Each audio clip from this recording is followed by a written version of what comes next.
just a daily life. What's going on, everybody? Welcome back to Alex Meets World, my channel. First off, I want to say thank you to all of the support I've been getting. I just started this channel like 2 days ago. I mean, I know I only have like 21 subscribers, but I mean, to say I have that many after like 2 days, I mean, I'm still cool with it. I'm not stressing at all. So thank you for all the support. This video today is not one of my vlogs. It's actually going to be one of my little wrestling reviews. I'm going to call it Two Sweet Thoughts. Okay, I had a Twitter page for it. I haven't really been using it that much, but now that I have my YouTube channel going, I'm going to post on here. So first episode of Two Sweet Thoughts. Let's get it.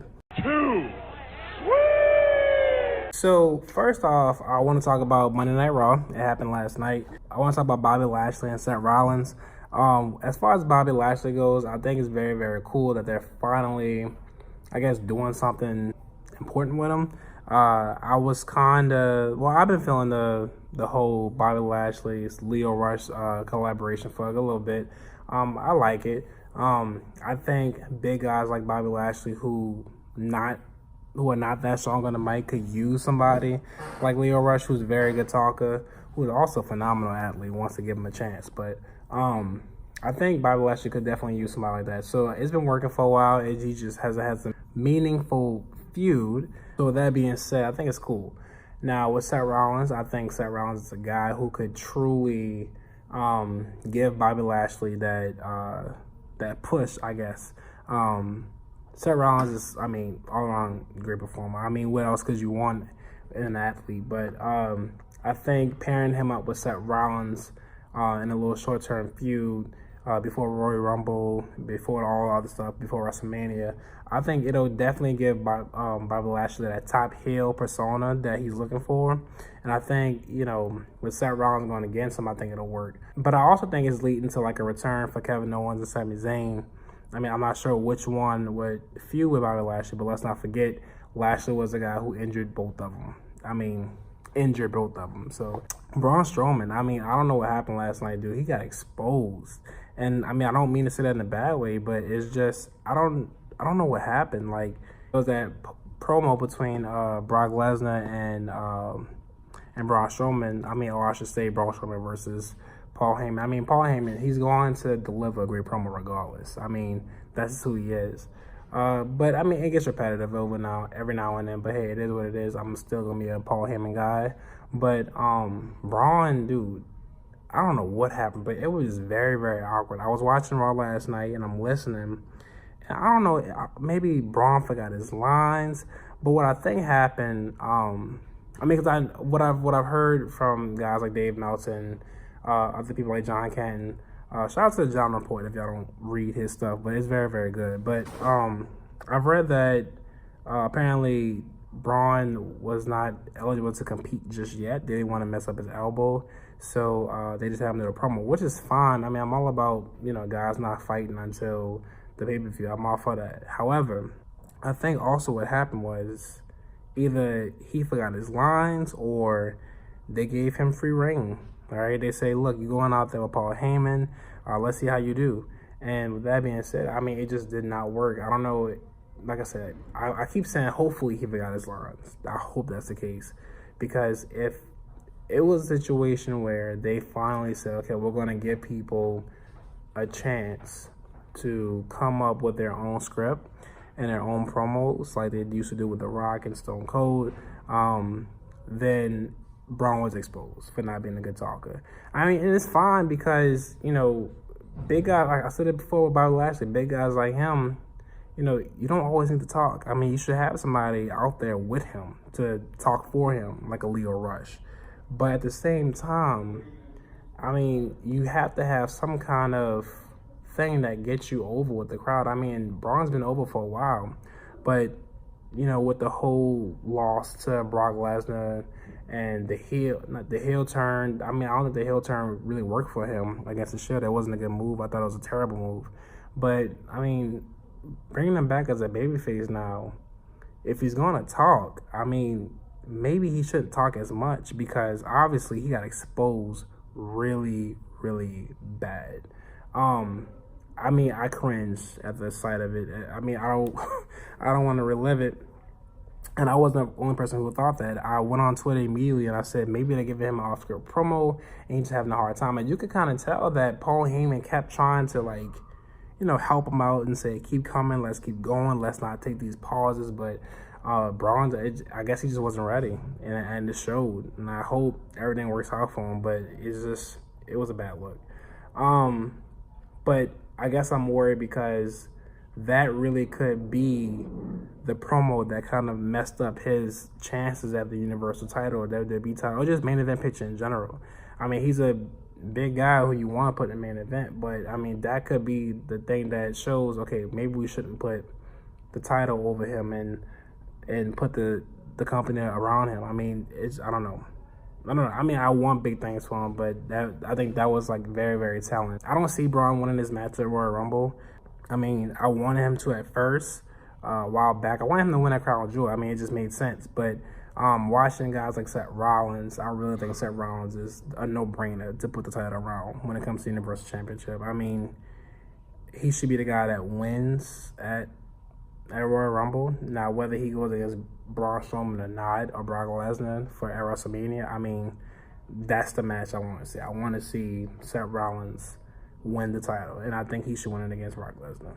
Whatever. Sasha and Ronda Rousey, Sasha Banks and Ronda Rousey. I thought it was great. I think the idea of it is cool. I've been wanting to see Sasha versus Ronda Rousey for a very long time. I thought she should have been pulled the trigger on it, but I mean, I like the idea of Ronda, you know, getting into it, getting into the groove. I mean, personally, you know, if Ronda was to have a pay-per-view match against anybody, I mean, let's say she didn't have this whole Charlotte and Becky Lynch feud going on, then maybe Sasha Banks could have been that person that she goes against at WrestleMania.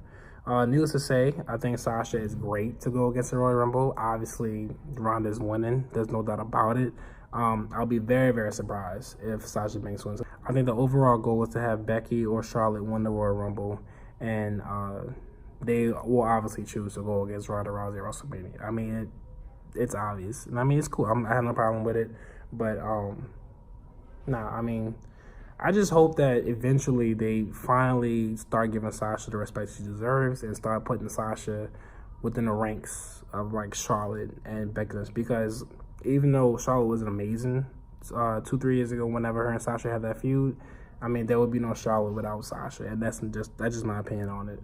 I think Sasha's been doing nothing for a very long time. I mean, the tag team titles coming is cool, but I'm not really interested in seeing that tag team between her and Bayley. I love Bayley, but it's just not something I'm interested in. I'm ready to see Sasha be the boss, and I mean, I would love to see a heel, but hey, it is what it is. Overall, I think Raw was pretty cool last night. I really did enjoy the Intercontinental Championship match between Seth and Dean. I thought the Falls Count Anywhere concept was really, really cool. Am I mad that Seth lost? No, because it made sense. And I don't really want Seth back in the Intercontinental title picture anyway. Now let's talk about my hot takes. Now, the hot takes is basically just my thoughts on certain topics that's going on in wrestling right now. Basically, if there's something going on outside WWE that's very, very important, or there's something going on in New Japan or Ring of Honor or AEW, which I'm going to talk about today in this video, I'll talk about that. Basically, it's just a topic that's not necessarily going on in the storyline, but just something in general. First one, we'll talk about the Royal Rumble. Royal Rumble is coming up. It's in 3 weeks. It's going to be in a baseball field, which is really, really cool. I've been wanting to see that kind of concept with WWE for a very, very long time. 40,000 people will be there. I think it's going to be a great pay-per-view. I mean, the matches are obviously the two men and women pay-per-view. The two main... I think the matchups looks good. Obviously, they will have the two Royal Rumble matches between the men and women. AJ Styles versus Daniel Bryan. A lot of people are not cool with it. I love it. I love AJ Styles. I love Daniel Bryan. I would love to see them. I can honestly watch them wrestle nonstop. But I see Daniel Bryan winning. As much as I love AJ, AJ's my favorite wrestler, just for who didn't know that. But I definitely see Daniel Bryan winning and defending it at WrestleMania. Now, whether he wins or who he goes against, I don't know.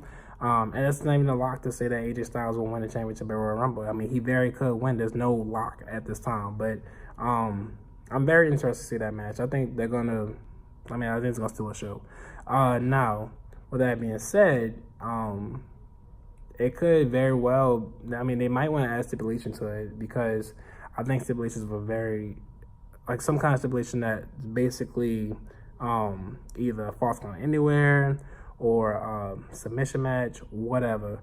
But I think that would definitely help the match altogether. They need some kind of, maybe it's like two out of 3 falls or whatever, but they need something. Now, Kenny Omega. A lot of people have been wondering where Kenny Omega is going to go for a while. Let me just start by saying I am not one of those people who will get mad at any wrestler for anything that they decide. Now, Kenny Omega, whether he wants to go to WWE or AEW, whatever, I'm fine with it. Maybe he wants to stay in New Japan. It's up to him. I don't really care. My thoughts on it, I think he will end up going to AEW with his friends. At first, I thought it was very, very likely that he would be in WWE. The money is there. Who knows? Apparently, there was an offer for $3.5 million. Hey, if that's the case, that'd be fire. But I think it's very, very likely that we will see Kenny Omega in AEW. If you watch Being Elite on YouTube, you will see that Kenny Omega apparently lost his phone somewhere, and then they put the camera on the phone, wherever it is, and it had the ticking noise. That same ticking noise was the noise that they used for the Bucks, Hangman Page, and Cody Rhodes. And when they finally revealed what's on the ticking noise on their phone, it said All Elite Wrestling. So I have no shot of a doubt that that Kenny Omega will find his phone, and when he looks at it, it'll say All Elite Wrestling. The writing is there. And as a matter of fact, they have their rally today. I'm very, very interested in seeing what's going to happen with that. AEW it's a very good concept. I hope it works out. Personally, if I was a business decision, and for those of you who don't know, I graduated in business. I like to analyze a lot of different businesses. And this is me looking at it not as a fan. If it was me, and I know that All In was this perfect pay-per-view that had 10,000 seats sold, right? I think going forward, I have the potential to be a very, very great promoter. And I'm talking about Cody Rhodes. Now, I don't know what's Cody Rhodes' mindset. Obviously, he knows the best in business. He grew up and his dad was a promoter himself. But if it was I had this very, very good pay-per-view and it sold well, why not keep doing that same business model? It worked. It was different. It was a pay-per-view where nobody, it wasn't like one company. It wasn't Ring of Honor. It wasn't New Japan. It wasn't WWE. It wasn't House of Hardcore. It wasn't Lucha Underground. It wasn't TNA. It was strictly the all-in show. And it featured so many wrestlers from so many different companies. And I felt that if you keep doing that same concept where wrestlers come from different companies and just put on a dream match show, it's the wonders are beautiful. I understand that Triple H and Vince McMahon have very strict views on sharing their athletes with different companies. But, who's to say that... Cody Rhodes always talking about his relationship with WWE is always good. Who's to say that, he couldn't come up with some kind of deal to where they let some NXT wrestlers perform or some NXT UK wrestlers perform? Even if it's not main roster people like Seth Rollins or AJ Styles or anything like that, if it was like a Pete Dunne, or if it was like a Tyler Bate or Trent Seven, or maybe if it was like a Velveteen Dream or Aleister Black, anybody, just to have on these shows, I think it'd be very cool. Could you imagine a match between, like an Okada versus like Pete Dunne? That's very different. I don't know if it's out there already. I don't know. But if it was on like an all-in show and they kept doing it maybe bi-monthly, not every single month, or maybe like every 3 months or so, people would just be looking forward to it. I thought it'd be a very cool concept. But hey, All Elite Wrestling is here. Cody obviously feels that he could do it. The Young Bucks feel like they could do it. More power to him. I think it's a very big risk. But hey, follow your dreams. We only have one life to live. However, I guess my thing is, I really hope they know what they're doing. Obviously, they have the backing of the Khans, the Jacksonville Jaguar owners, but so they have the money. They have the money. I mean, obviously, that's there. When it comes to the content, and when it comes to booking shows, and it comes to all the different things of wrestling that I have no idea about, so I'm not gonna act like I know about it. But I really pray that everything works out for them because I love the Elite. I love them. I mean, I keep up with them. I met the Young Bucks before. I mean, great people. I just hope that everything works out for them. And I also pray that they're not too focused on, building dream matches nonstop. I mean, just give us, cool things, give us cool shows. I'm all about it. I don't need things coming at me nonstop. I don't need the Kenny Omega versus Top Guy and some other promotion or whoever. Like, I don't need that every single show. Just give me like a cool show with some cool matches. Not too predictable. Just give me your all and put your all into it. Care about the things you're writing. Care about the creative things. And I guess my biggest thing is don't focus on being an alternative. They always talk about being an alternative and, how the fans love the alternative. And that's cool. But if by alternative you mean it's not WWE or it's not in Japan, do that. But don't focus on trying to be so different from WWE or so different from New Japan or so different from Ring of Honor. Just be you. Because I think what happened was TNA was focused on being an alternative, and they had different things. They had the X Division, which I thought was the great concept when they first started it, and they had wrestlers like AJ Styles and Christopher Daniels, and I mean, dude, the X Division was so cool. You had people like Samoa Joe who came in and just took out the word cruiserweight, which everybody thought the X Division was, and said, I could do it too, and put it on this big stage, and it just showed that, the company was going to bigger places. But I think they just focused too much on being not like WWE, or they was just too focused on WWE in general and then wanted to compete. And obviously we know about the Bischoff and Hulk Hogan story, and they came in and wanted to do the Monday Night War thing again. I mean, it didn't work.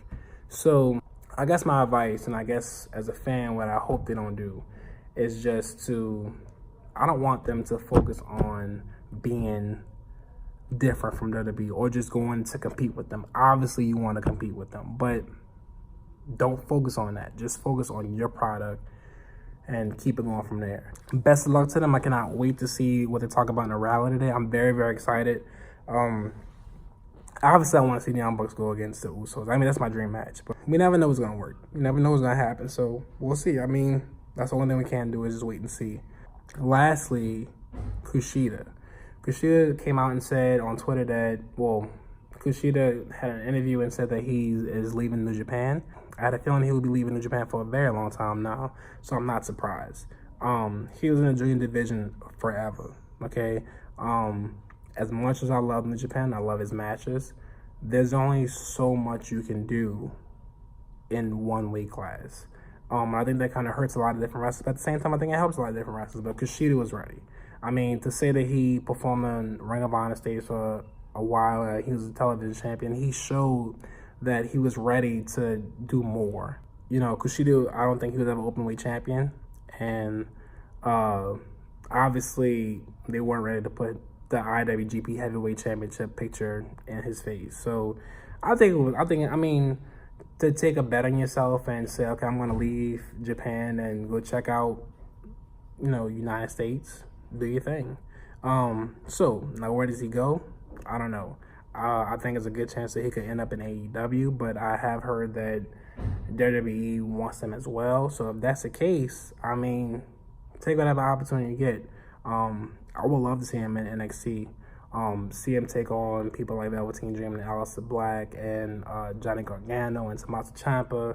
I mean, I think it's a great idea. But if he wants to check out AEW with people he's familiar with, like the Young Bucks and Cody and, SoCal Uncensored, I mean, do what you got to do.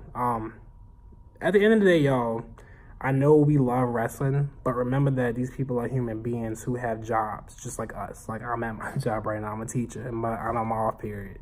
But just know that these people care about the jobs, but love them regardless. Until they do something stupid like Hulk Hogan, but that's a different story. But anyway, That's my hot takes. That's my 2 sweet thoughts today. I'm not sure how often I'll do this, but I'll try to at least do it not after every Raw and SmackDown, but at least once after Raw and SmackDown. SmackDown comes on tonight. I'll check it out, but we'll see. Thanks for watching. Don't forget to like this video, subscribe to my channel, and if you are a Hard Up Wrestling fan, share this video to different wrestling fans out there. I could use the support. I'm really looking for more subscribers, and I'll keep giving you content. I'll keep giving you thoughts. I'll give you predictions about different things, whatever. If you have any thoughts or ideas, leave stuff in the comments. I'm very, very open-minded. So with that being said, again, thanks for watching. Just a day of the life.